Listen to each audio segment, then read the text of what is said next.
భూములకు ధరలు పెరగటంతో యజమానులు తాటి ఈత చెట్లను నరికివేస్తున్నారని కల్లు గీత కార్మిక సంఘం రాష్ట్ర అధ్యక్షుడు మేకపోతుల వెంకటరమణ అన్నారు. దీనివల్ల గీత కార్మికులు ఉపాధి కోల్పోవడంతో పాటు పర్యావరణం దెబ్బతింటుందని ఆందోళన వ్యక్తం చేశారు.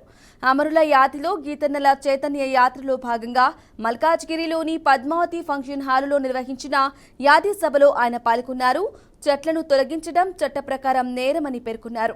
కల్లు గీతం కార్మికుల సమస్యల పరిష్కారం కోసం కృషి చేస్తానని భరోసా ఇచ్చారు. అలాగే అమరులైన నాయకులందరినీ యాది చేసుకుంటూ రాష్ట్ర వ్యాప్తంగా యాత్ర చేస్తున్నట్లు మేకపోతుల ప్రకటించారు. ఆగస్టు 18న సర్వాయి పాపన్న జయంతి నాడు ముగిస్తామని వెల్లడించారు. ఈ ప్రాంతంలో ఉన్నటువంటి మేడ్చల్ జిల్లాలో ఉన్నటువంటి అందరితోని సహాయ సహకారాలు మాకు అందుతా ఉన్నాయి. ప్రత్యేకించి ఏంటంటే లేడీస్కు మంచి సహకారం అందుతూ ఉంది. ఈ మధ్యకాలంలో వాళ్ళు కూడా ముందుకు వస్తే ఇంకా బాగుపడతారని చెప్పేసి అనేది ఒక భాగం అయితే, మొదటి నుంచి ప్రభుత్వాన్ని కోరుతున్నటువంటి ఏదైతే 5,000 కోట్ల రూపాయలు కేటాయించినట్టుగా ఉంటే ఇక్కడ మహిళలకు యువకులకు ఉపాధి అవకాశాలు దొరికేటటువంటి ఇండస్ట్రీ స్థాపించినట్టుంటే సిటీ ప్రాంతంలో వాళ్ళు ఎందుకంటే అన్ఎంప్లాయిడ్ కాకుండా ఎంప్లాయిడ్గా క్రియేటబిలిటీ ఎంప్లాయిడ్గా వచ్చే అవకాశాలు ఉన్నాయి. అందుకోసం అని చెప్పేసి అనేది ఒకటి.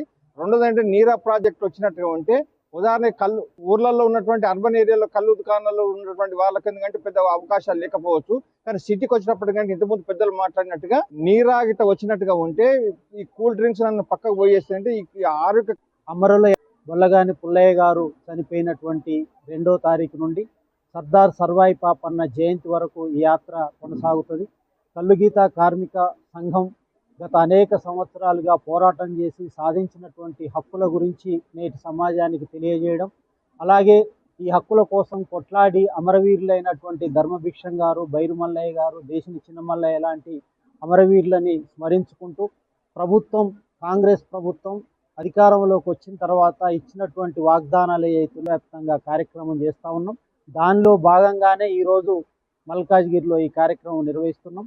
ఈ సందర్భంగా ప్రభుత్వాన్ని రాష్ట్ర వ్యాప్తంగా గీతా కార్మికులు ఎదుర్కొంటున్నటువంటి సమస్యలు పరిష్కారం చేయాలని, వృత్తిలో చనిపోతున్నటువంటి వాళ్ళు ఉన్నారు, వాళ్ళని కాపాడడం కోసం సేఫ్టీ మోకులు రాష్ట్రంలో